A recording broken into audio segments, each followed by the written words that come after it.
Para ello voy a presentar a nuestro expositor.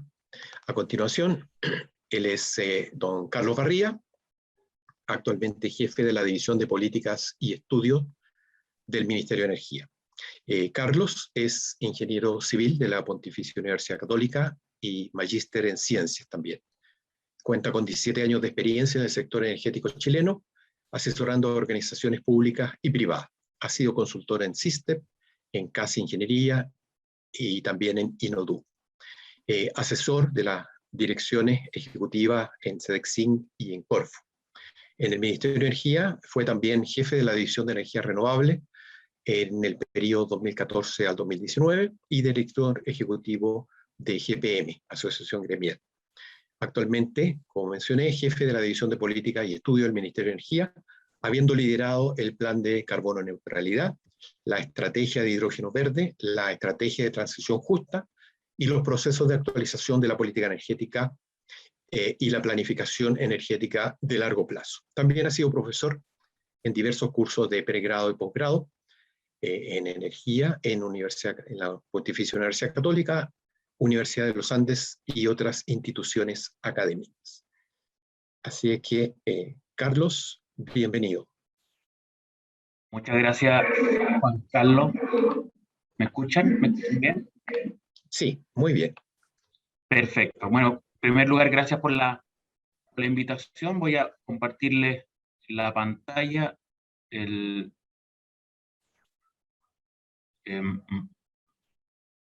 Por acá.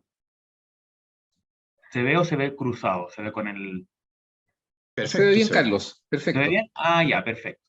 De repente se ve con el formato, en el otro formato. Bien. Muchas gracias por la invitación nuevamente a SIGRE. Agradecer también todo el trabajo que hacen permanentemente para la difusión de los temas de la ingeniería eléctrica.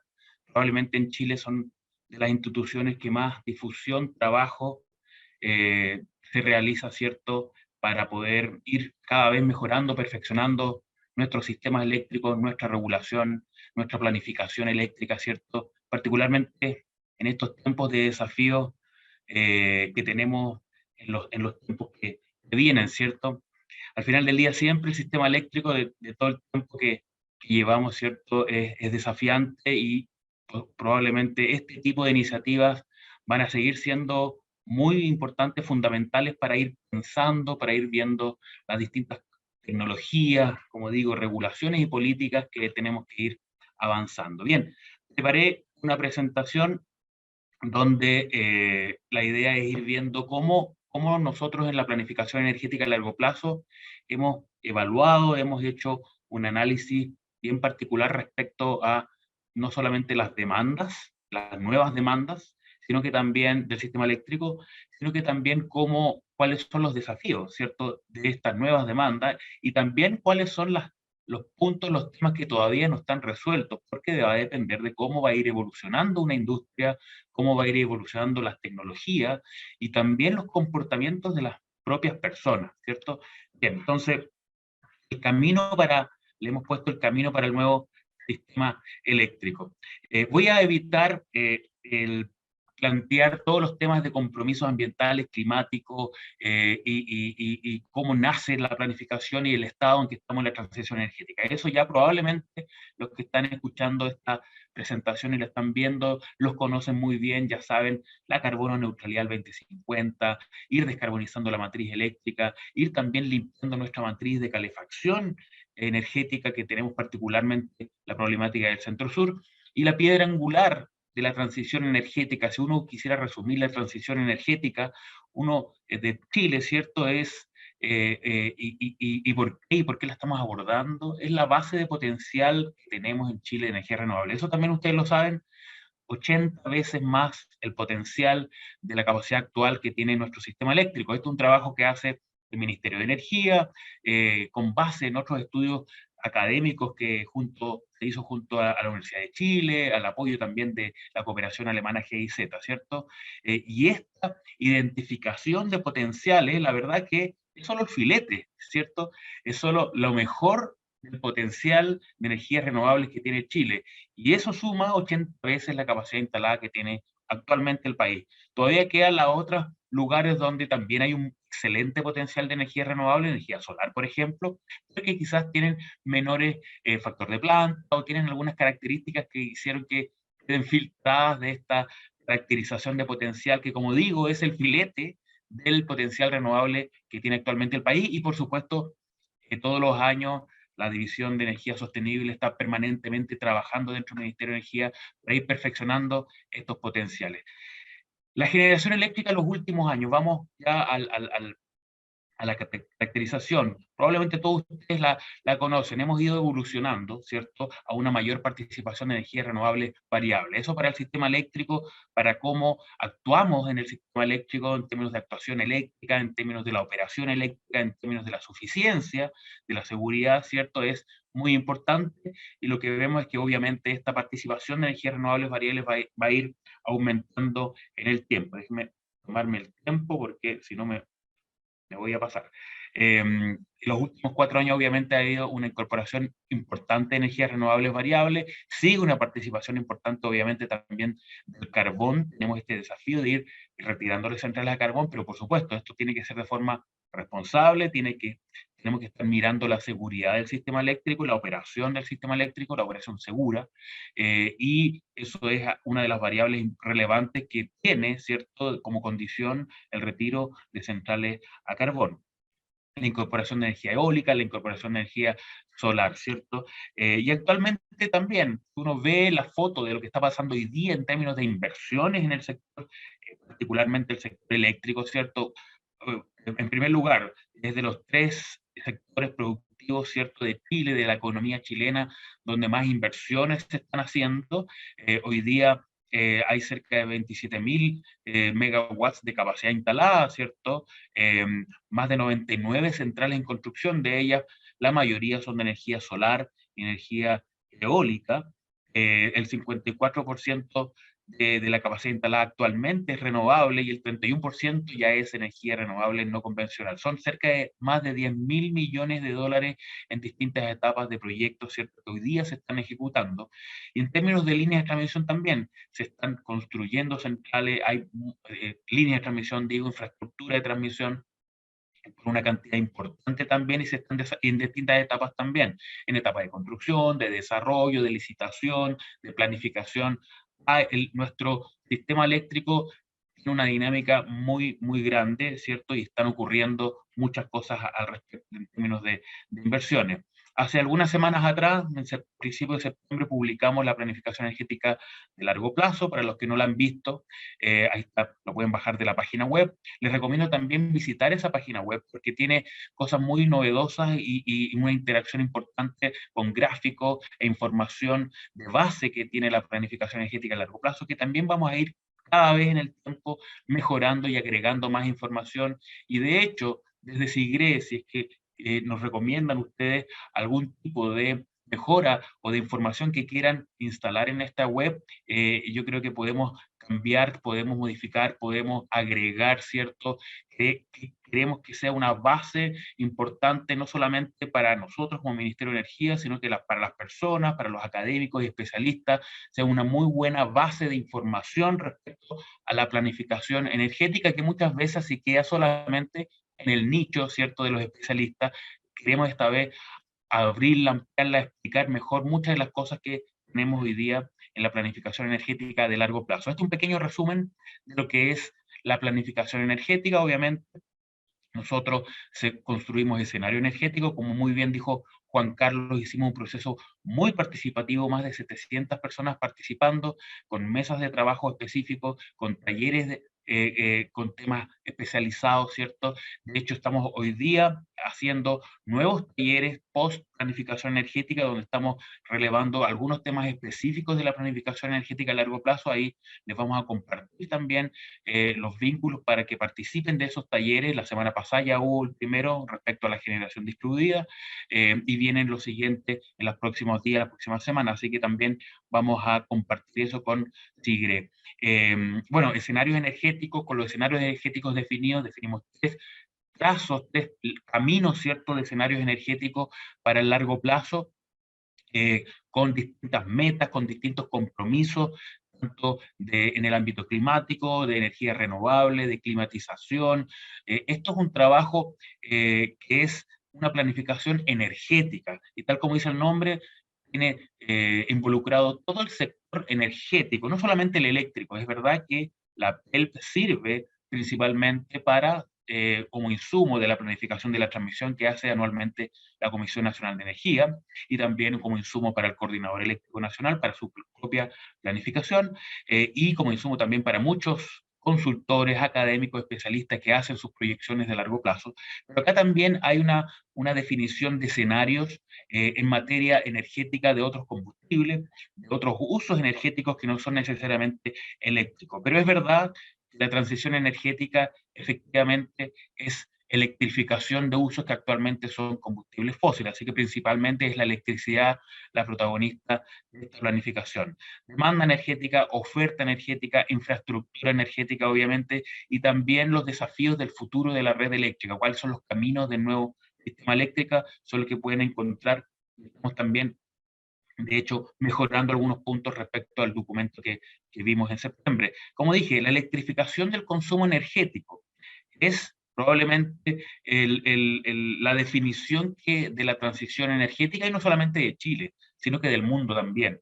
La electrificación de los usos energéticos, como dije, de combustibles fósiles, que actualmente son con combustibles fósiles y que se proyectaban ser con combustibles fósiles. Y ahí hay un primer gran punto para los sistemas eléctricos, para las redes eléctricas, para los sistemas de transmisión y también para los sistemas de distribución.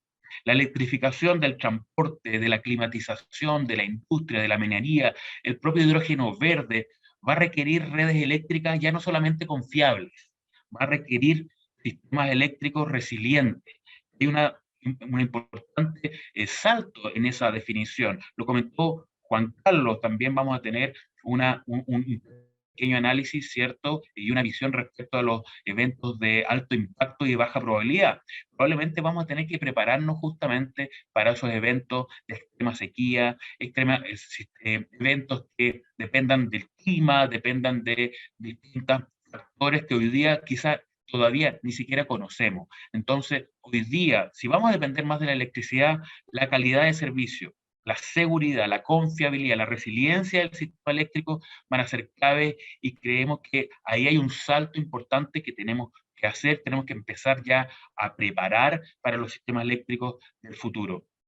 Acá voy a dar una serie de láminas que voy a pasarlas rápido, obviamente esto lo comparto, de todas formas se está grabando también, porque si me paro en cada una de las láminas podemos estar varias horas hablando.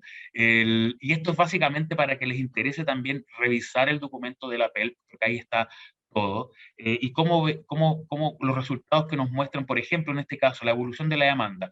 Solamente una aclaración, los últimos 3 años, de izquierda a derecha de cada gráfico, son años décadas, ¿cierto? Hasta el 2030, y salta al 35, al 40 y el 50. Por eso ese escalamiento, esa pendiente tan pronunciada en las últimas columnas de cada gráfico, ¿cierto? Eso es básicamente lo sesgamos un poco para poder tener un gráfico más completo y no tan grande, ¿cierto? Y más simple. Vemos cómo la demanda eléctrica por los nuevos consumos va creciendo de forma relevante en los próximos años, dado los consumos de climatización eléctrica, dado los consumos de electromovilidad, ¿cierto? Nosotros en la planificación energética hacemos una caracterización de cada uno de los segmentos de la electromovilidad: autos particulares, taxis, buses públicos, camiones, etcétera, donde obviamente vemos que entra la electromovilidad con fuerza, también entra el hidrógeno verde con fuerza en algunos vehículos, ¿cierto?, de mayor tonelaje. Vemos cómo la demanda eléctrica se va triplicando o duplicando, dependiendo del escenario, en el futuro. Y eso también, obviamente, ¿cierto?, requiere una mayor oferta, un aumento también importante de la oferta de la electricidad que vamos a ir entregando, y esa oferta requiere, por supuesto, que sea con energía renovable, energía solar, eólica, concentración solar de potencia.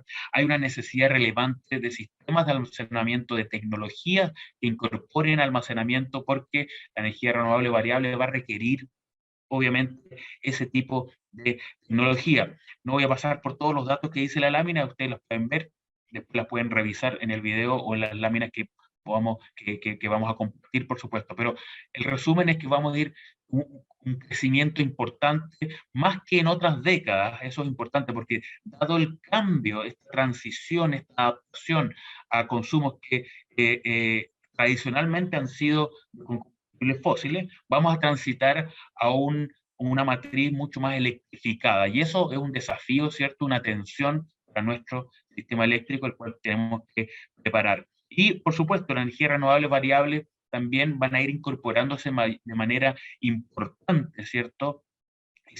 Participando de forma relevante en el sistema eléctrico, y eso, como ustedes saben, trae importantes desafíos, desde tener los balances necesarios de oferta y demanda para lograr abastecer, ¿cierto?, los consumos, los suministros eléctricos, hasta detalles más específicos como la inercia del sistema eléctrico, la fortaleza de la red con los distintos fenómenos que ocurren y necesitan, ¿cierto?, el sistema eléctrico. Y eso va a requerir, por supuesto, incentivos para nuevas tecnologías que puedan ir incorporándose, nuevas tecnologías que quizás hoy día existen, pero hay que ir reforzando la red eléctrica en la medida que vamos incorporando mayor energía renovable variable, porque el sistema eléctrico va a requerir técnicamente ese tipo de capacidades, ¿cierto? Acá también nosotros mostramos en el APELP algunos situaciones de ejemplo, obviamente, que nacen de las simulaciones que hicimos del sistema eléctrico. Hicimos una simulación horaria, reflejando, ¿cierto?, las características de corto plazo o las necesidades de corto plazo del sistema eléctrico. Ustedes pueden revisarlo también, los detalles en el documento. Esto es una operación diaria con la situación actual, donde hay una demanda muy conocida, un perfil de demanda muy conocido por todos ustedes, muy clásico, ¿cierto? Y donde se tiene que abastecer la demanda con lo que hay y con las tecnologías que hoy día tenemos. Esto ustedes lo conocen muy bien. Pero ya al 2030 va a haber, vemos, ¿cierto? Hacemos una prospección de que puede haber un cambio significativo en los perfiles de demanda.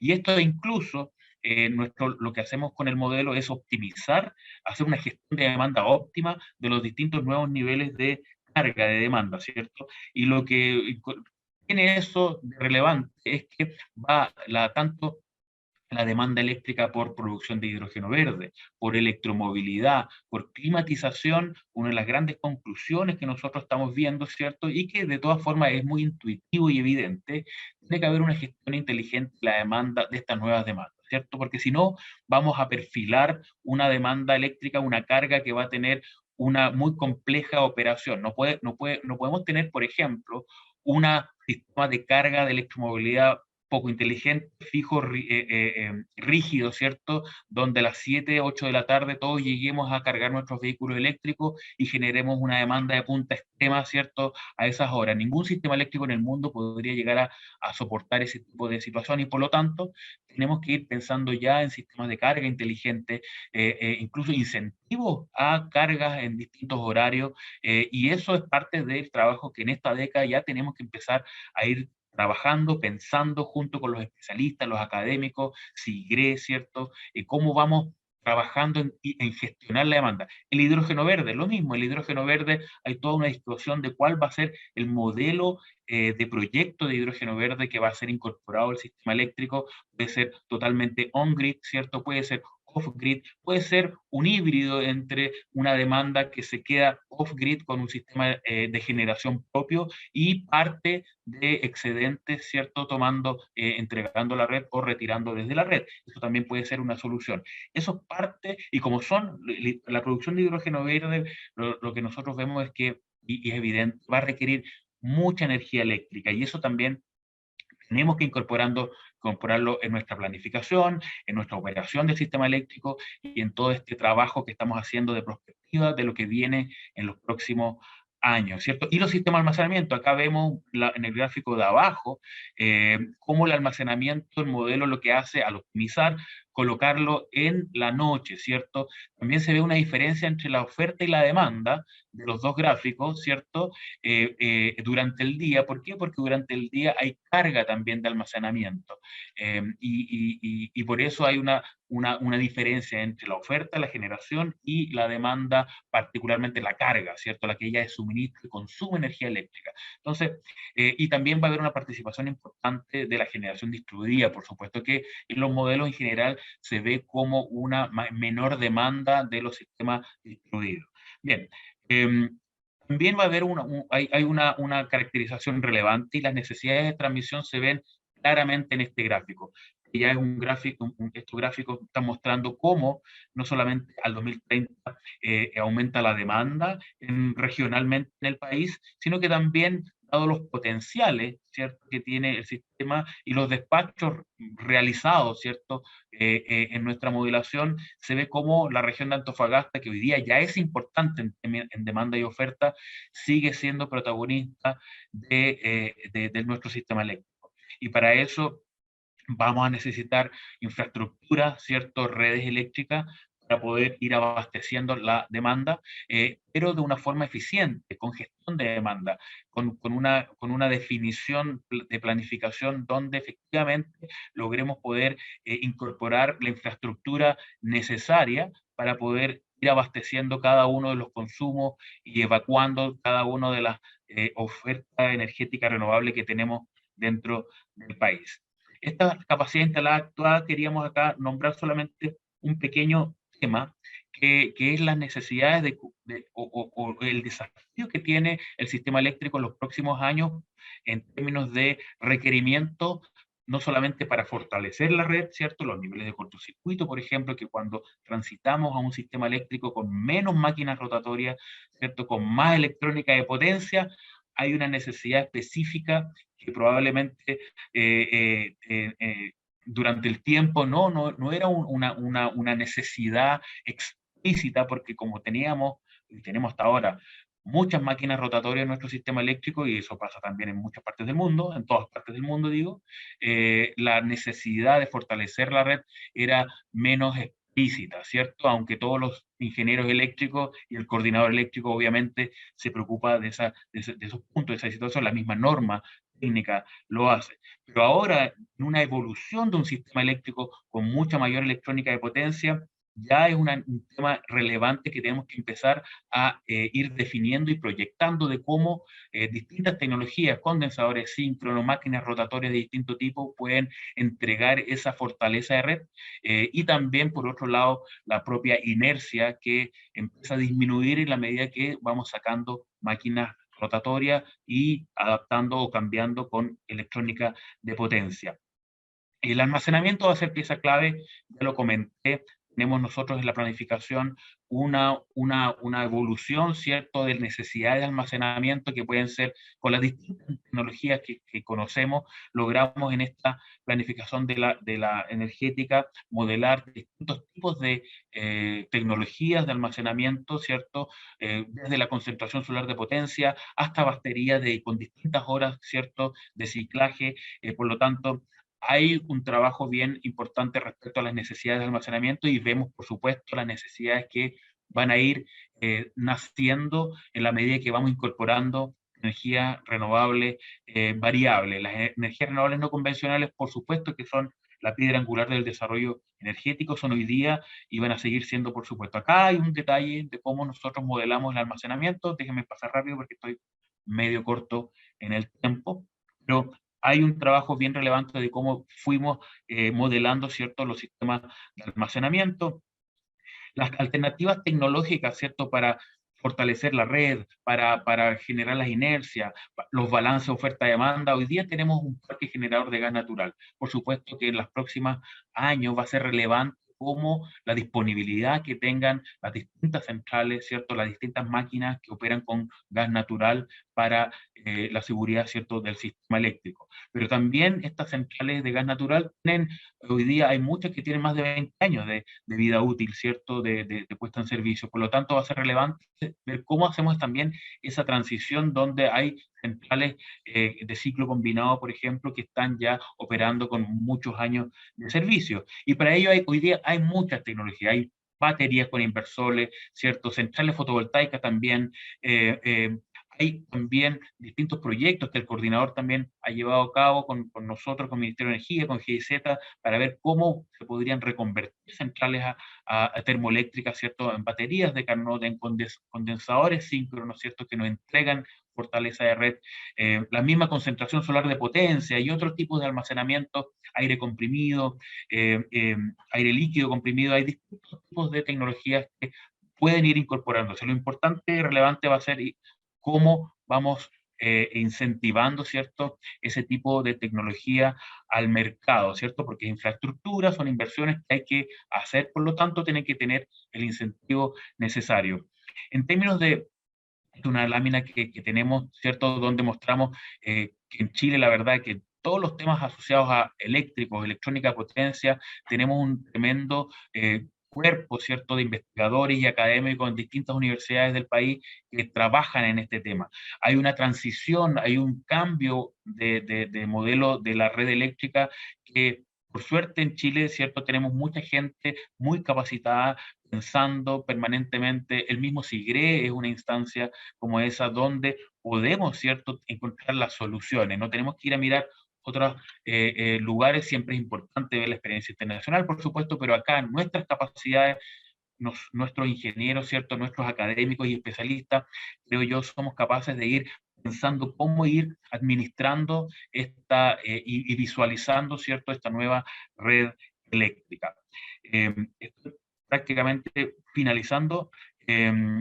Y obviamente la expansión de los sistemas de transmisión eléctrica. Y hay que pensar también y ver cómo visualizamos distintas nuevas opciones en términos de la transmisión eléctrica. La optimización de tecnologías, ¿cierto?, tratando de incorporar nuevas infraestructuras, nuevos equipamientos que permitan optimizar lo que hoy día actualmente tenemos, ¿cierto? Las baterías de corta duración, los dispositivos PAC, ¿cierto?, los dispositivos DLR. También tenemos que pensar cómo vamos incentivando y llevando a cabo refuerzos que no necesariamente son nuevas líneas de transmisión, que también van a ser necesarias, pero podemos también reforzar, aumentar tensiones de líneas de transmisión, cambiar conductores con mayor capacidad, repotenciar líneas de transmisión. Esa línea de trabajo creemos que va a ser relevante también, es hoy día relevante, va a ser relevante también en los próximos años, y por supuesto la expansión de nuevas líneas, nuevos conductores, nueva infraestructura de red, nuevas subestaciones, va a ser importante considerar. Como he dicho, la transición energética es electrificación, y es electrificación no solamente en términos de nueva infraestructura, sino que de una infraestructura fortalecida en términos de su confiabilidad, resiliencia, fortaleza de red, inercia, ¿cierto? Redundamiento también, pero por supuesto tiene que ser también pensada de forma eficiente, porque hay clientes que están pagando todas estas inversiones, ¿cierto? Tenemos que cuidar que todo este trabajo, toda esta expansión sea de la forma más eficiente posible. Como conclusión, muchos temas que ya he comentado: la electrificación, la confiabilidad, la resiliencia de la red. Esta es mi última lámina de conclusiones. Lo relevante que va a ser la eficiencia energética y gestionar de forma inteligente las nuevas demandas, ¿cierto? Las demandas de climatización, de electromovilidad, de hidrógeno verde. Lo relevante también, lo dije antes, de optimizar las actuales infraestructuras de red, ¿cierto?, con tecnologías, con ampliaciones, con refuerzos. También va a ser necesario, va a seguir siendo necesario tener obras estructurales, pero hay que cuidar obviamente los costos, la eficiencia de todas estas obras. La incorporación de generación distribuida, por supuesto, va también en los próximos años. Prevemos nosotros que va a tener una expansión relevante, tanto PMGD como generación a nivel residencial, ¿cierto? Hay que habilitar señales de inversión para que vayan ocurriendo este tipo de cosas. Incorporando nuevas tecnologías para fortalecer la red, ¿cierto? En un sistema que va a ser dominado por la electrónica de potencia, la gestión de la demanda que ya, bueno, ya lo comenté, y también analizar e incorporar ya sostenidamente en nuestra planificación, en nuestros análisis, aquellos eventos de baja probabilidad, pero de alto impacto, que de alguna forma tratan de modelar la resiliencia de los sistemas eléctricos. La hidrología ya estamos viendo que probablemente vamos a ir modelando cada vez con más sostenidamente eventos de hidrología extremadamente seca, ¿cierto? Y hay también un desafío respecto a cómo la climatización, la calefacción de viviendas, en términos de gestión de la demanda, va a ir incorporándose en las distintas ciudades del país. Eso era mi presentación, espero, me parece que me alargué un poquito más, pero era una base de motivación también para lo que viene, y nuevamente les recomiendo puedan, a los que no lo han hecho, revisar el documento de la planificación energética de largo plazo. Muchas gracias, Juan Carlos, muchas gracias al SIGRE. Muchas gracias a ti, Carlos. Como siempre, muy interesante, muy didáctica tu presentación, porque el alcance y la profundidad que tiene el proceso de planificación energética de largo plazo nos provocó, por lo menos a mí, como un viaje al futuro. A través del informe, con tus profesionales nos hicieron recorrer y pararnos en el futuro y prepararnos hacia atrás en cómo hoy día podemos tener esos distintos escenarios de tránsito hacia ese escenario, donde tenemos un vasto grupo de temas en los cuales prepararnos. Tengo un par de preguntas que hemos recibido, dos preguntas que están relacionadas, pero vamos a partir por la primera. La pregunta dice, ¿cómo generamos las señales de inversión en las tecnologías necesarias, por ejemplo, almacenamiento, grid forming, inercia?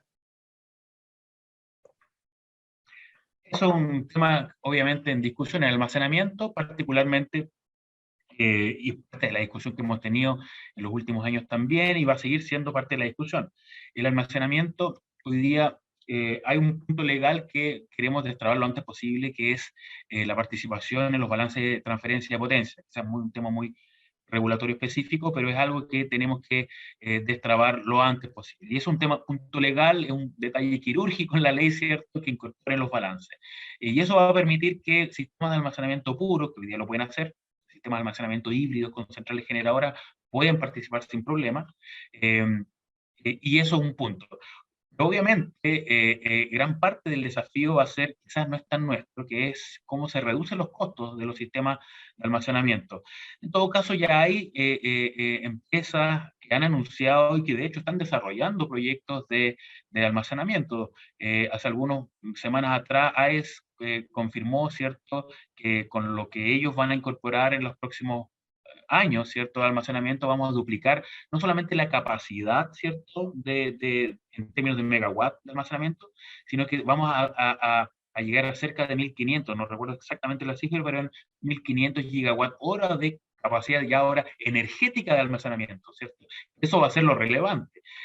Hoy día existen, como ustedes saben, algunos sistemas de almacenamiento, pero que son, ¿cuánto? 20 minutos, para unos pocos minutos. Lo relevante va a ser cómo vamos incorporando sistemas de almacenamiento con mayor capacidad.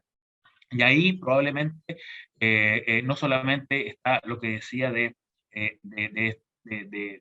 habilitar que los sistemas de almacenamiento puros puedan obtener pagos por suficiencia, sino que también cómo habilitamos desde el mercado no solamente de suficiencia, sino que quizás de servicios complementarios, las necesidades de almacenamiento. Eso básicamente almacenamiento. Y lo mismo con las otras tecnologías.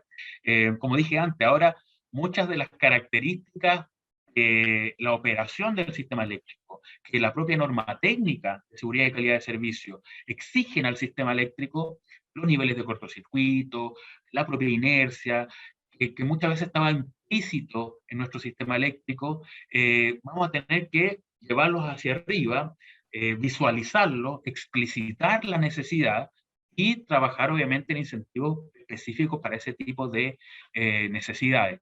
Y la verdad que esto que no es solamente una cosa chilena, ¿cierto? Probablemente vamos a ser uno de los primeros países en tener esas necesidades más explícitas, porque lo que vemos es que vamos a ser de los primeros países en tener una mayor participación de energías renovables variables del mundo, ¿cierto? Sobre el 60%, 50% al día. Y en algunas horas hoy día, entiendo ahí, Juan Carlos, tú quizás tienes la información, ya estamos con una participación horaria irrelevante sobre quizás 60% RB, Por ahí.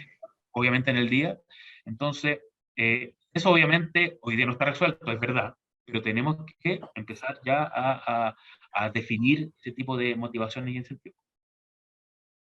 Muchas gracias, Carlos. Y lo otro, alineado con esta misma pregunta, ¿cómo alinear el trabajo de investigación de la academia a las necesidades y desafíos de desarrollo del sistema?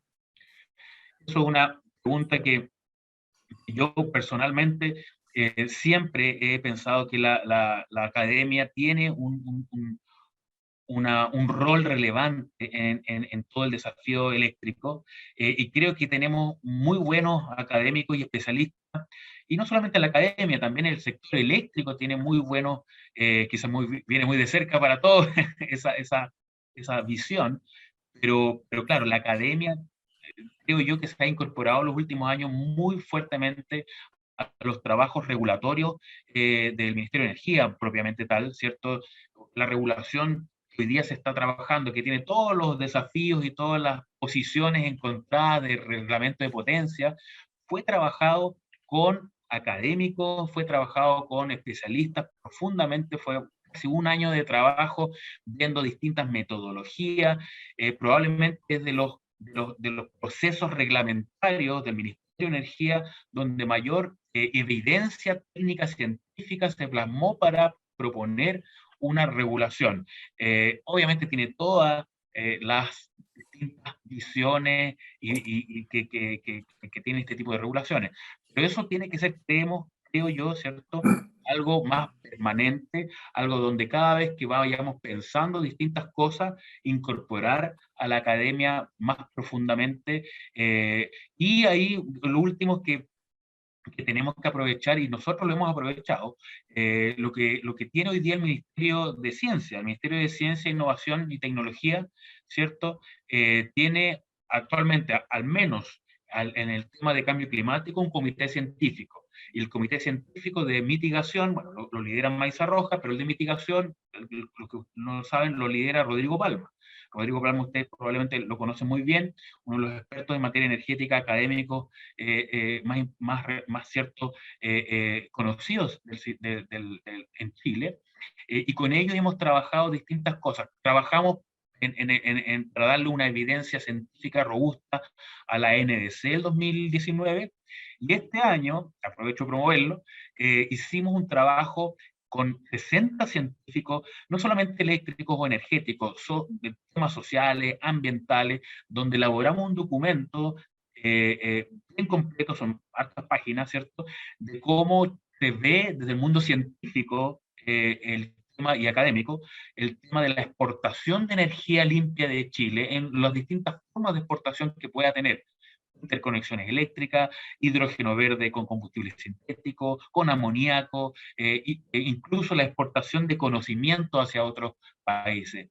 Se los voy a compartir también, Juan Carlos, a Manuel, para que lo puedan también difundir con los socios de SIGRE, pero de alguna forma eso resume cómo creemos nosotros que se tiene que ir vinculando cada vez más y reforzando esa participación especialista y académica en todos los procesos regulatorios que tenemos de frente.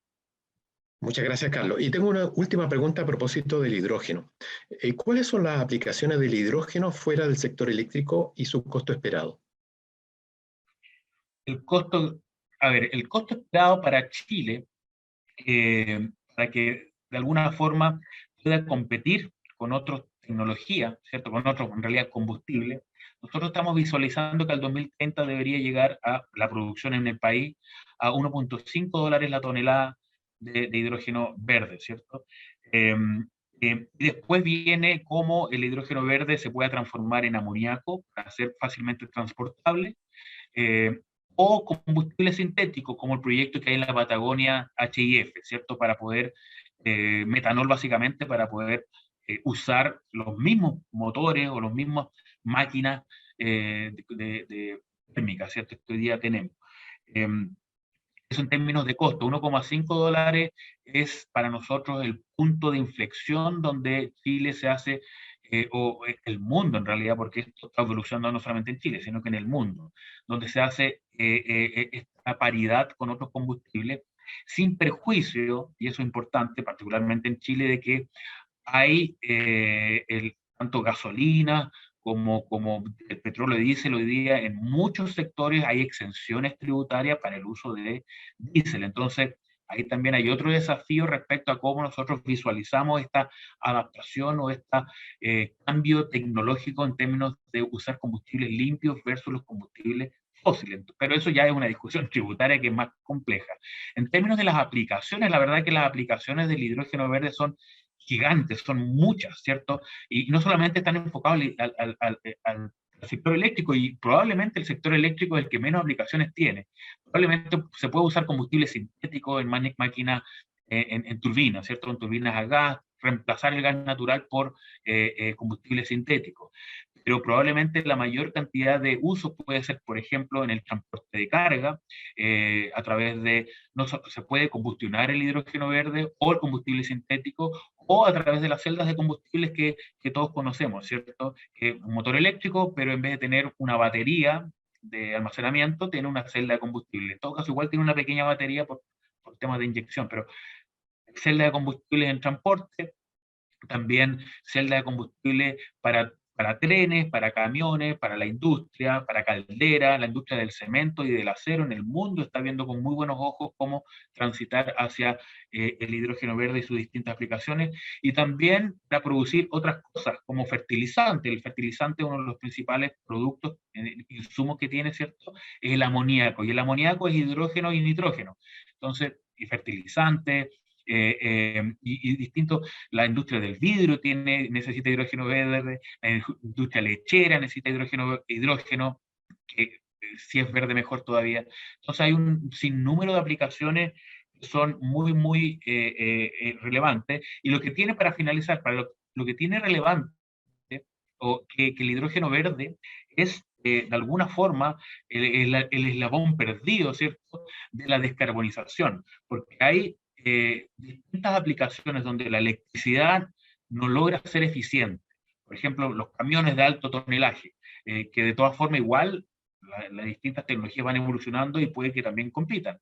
O la industria de la aviación, o el transporte marítimo, ¿cierto?, donde poner un barco con muchas baterías es muy ineficiente. Entonces, el hidrógeno verde logra ser esa pieza de la descarbonización donde las otras aplicaciones tecnológicas, como la electricidad directa, ¿cierto?, son más difíciles o menos eficientes, o hoy día se ven menos eficientes. Entonces, logra tomar esa parte de la descarbonización de la industria, de la minería, del transporte de alto tonelaje, de la aviación, de los sistemas de los barcos, ¿cierto?, donde era difícil o no se veía una descarbonización muy sencilla, muy fácil. Muchísimas gracias, Carlos. Gracias por compartir toda tu experiencia y conocimiento con nosotros. Gracias a ustedes.